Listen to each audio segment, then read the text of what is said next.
Donnie Bell bilang Captain Barbell Darna sa Halloween party.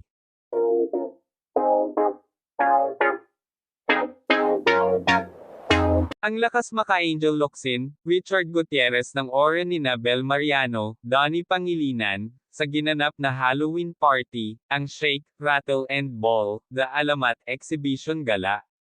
Kasi nga, naka-Darna costume si Belle, na sobrang identified kay Angel, at naka-Captain Barbell naman si Donnie, na alam namang markado rin kay Richard.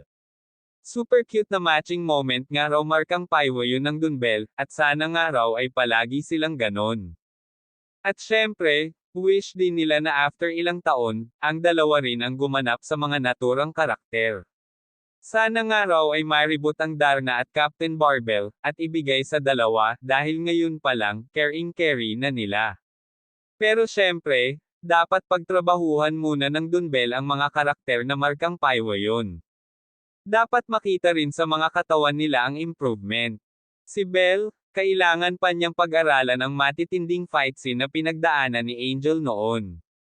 At syempre, not for anything else, pero dapat may kakaibang appeal din si Darna, di ba?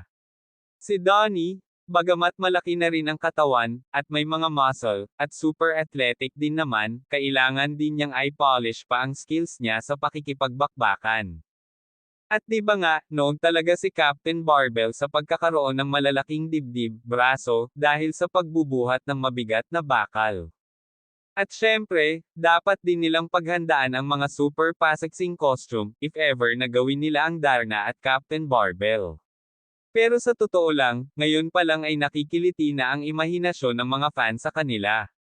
Heto nga ang chika ng mga Fanny. Such a cuties. Slave mang I love it so much. Ang gandang Darna at super gwapong Captain Barbell. Sila ang mga superheroes ng buhay ko. Ay magjowa pala sina Darna at Captain Barbell.